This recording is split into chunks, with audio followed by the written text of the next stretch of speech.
So, Jason, not too long ago, we discussed the fact that NIST had standardized on a second KEM. In addition to ML-KEM, there's another one called HQC. And we talked about what it was. It's a code-based algorithm, different math. And in that episode, you suggested that we might not think of HQC just as our dire emergency KEM in case lattice encryption gets destroyed. But in addition to that, that there might be specific use cases where even in the absence of that, where HQC is a better choice. So explain. Yeah, I think what it comes down to is if you have to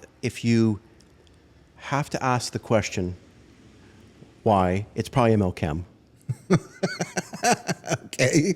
Unless, lattice somehow gets, That's always the worry, right? That turns out that lattice isn't strong after all. Exactly right. I think on just about every merit, including like ciphertext size, key lengths, you name it, ML-KEM, that's why it was chosen first. I think that HQC as an alternative was there for the diversity of the math, but I think that for people who are in the know, it seems to be attractive to people who need a bit more simple, and by simple I mean good simple, because it's easier to audit the system, easier to audit the math. If you're creating a system that is very limited in power, 8-bit operations, ML-KEM's sophisticated, and so therefore it kind of needs computational power that isn't as simple as HQC. So if you're running really tiny little MCUs, microcontrollers, and you're doing operations that require KEM, then HQC can be interesting because of the fact that it doesn't require as sophisticated math processing within your processor. Okay. Right? And that's my understanding right now. I think people who might know the implementations and the math better than me, hey, come on the podcast and talk about it. But I wanted to have a quick podcast with you on that topic. And the real reason I wanted to talk to you about this, Tim, is every single one of these new algorithms that come out, it's worth asking the question, what use cases is this ideal with? Because HQC does have an ideal use case and for these little tiny processors that needs simpler math processing. And I think that as we get more diversity, we should celebrate, yes, great, more diversity of math. HQC with codes, right? Code-based encryption, code-based cryptography. Fantastic that we have some more diversity within our palette of systems. Yes. But on top of that, as we, it used to be ECC or RSA and then that's it. Yeah. And it's like they both worked and great. You exchange, use one, use the other, who really cares? ECC had some advantages, smaller key lengths, and it's quick to issue. But now with the diversity comes also strengths and weaknesses. Yeah. I mean, you start talking about, well, maybe this algorithm is suitable for this use case and that algorithm is suitable for that use case, and that's absolutely the case. However, isn't there also an advantage in having a smaller number of algorithms and implementations that are well understood, they're predictable? If you have to have lots of, tech professionals and lots of systems and things all over the world being used by people who never in a million years are going to know each other, there's a certain advantage in feeling good about the fact that your RSA is going to work everywhere. Oh, absolutely. Right? And in fact, we did a podcast about this recently about composite versus hybrid, right? Where the very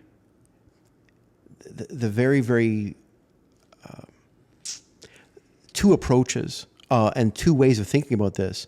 The NSA having its extremely cut down, simple, works anywhere type of schemes, and NIST, who is looking for just diversity for the sake of diversity, which again is also a good goal. I think we said on that podcast that in reality, you're going to see both out in the world, both approaches. And so simplicity has its place.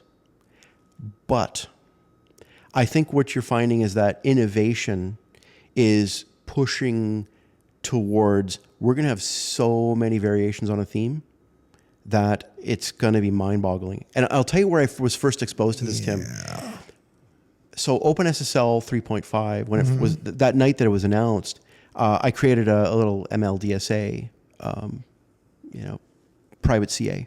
It started spitting out ML-DSA certificates just to see what it was like to do it. And one of the tasks you have to do in order to do that is to figure out, okay, well, what's the exact code I've got to plug in calling OpenSSL in order to create my certificate profile. And I didn't know that there was a lot more than a few different ML-DSA, but it turns out there was many, many, many versions of it based on certain factors. Mm-hmm. And I ended up going down a rabbit hole finding,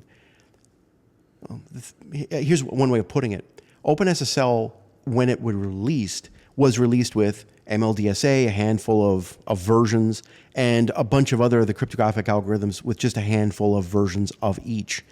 And what it said right in the manual was, if you need a lot more, there is actually an open source community that has all of it, and we can hook into that for you. So we're not going to bundle everything in the world with it because there's just too much. So I actually went down that rabbit hole and looked, and it's like my jaw hit the floor and started bouncing because I couldn't believe the amount of absolutely different versions that were available and no, not compatible. And so we're going to be dealing with a world where not only do you need cryptographic agility, but a decoder ring for all of this might not ever be there. And deciphering why a person chose one thing or the other is going to be an exercise in magic unless somebody creates that decoder ring. So that's something to keep an eye on, Tim. Yeah. Is this worrisome? Look, I think if you're innovating and you're at the cutting edge, it's not worrisome to you because you're creating your own thing. Yeah. However, as we inevitably will in the future want systems to talk to other systems. Of course we will. Absolutely we will. We have way more than enough rope already to have hung ourselves 100 times. And so giddy up, Tim. It's going to be interesting. I think there's going to be a cottage industry just in that. Yeah, and you've got to imagine, so some of our assumptions that are so built in that we don't even think about them, like the fact that there's only 2 algorithms I might run into. We're going to have to train ourselves out of those assumptions, and it seems like there will probably be errors and compatibility problems while we're doing that. Yeah. Yeah. Look, I think that some people might make the argument, don't worry about it too much, because it's kind of like we already handle the fact that there's a difference between RSA 2048 and 4096. Okay. Right. Yeah. And that's a good analogy, except that it's not a good analogy because it's not just RSA. You multiply that by the diversity that NIST is eventually going to give to us. Yeah. And it's not just a handful or 2 or 3 variations on a theme. You're talking dozens and dozens, if not hundreds of variations on a theme is what I'm seeing right now. Yeah. And I'm in the business and it was overwhelming.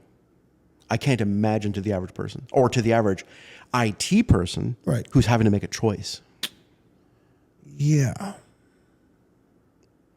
So, to some degree, the answer probably is that most of our usage is going to just settle in on, one of the KEMs, one of the DSAs. And that'll mean that most of the time that's what you wind up using, and people can get used to it. They know how to use it. They sort of grow to expect it, things along those lines. Maybe. Well, it's going to be interesting. So that's why I'm mentioning it. you heard it here at the Root Causes podcast. Keep an eye on diversity, not just in math, but just the sheer amount of variation on a theme, making life not easy anymore. And then, it will eventually have to collapse onto something. Yeah. And I don't know how that will occur yet. Oh, yeah. I wonder if there's going to be a little bit of pain and heartache in the meantime. I think so. And that's why I say I think there's going to be a cottage industry to clean up the mess later. Fascinating. All right. Thank you, Jason. Thank you, Tim.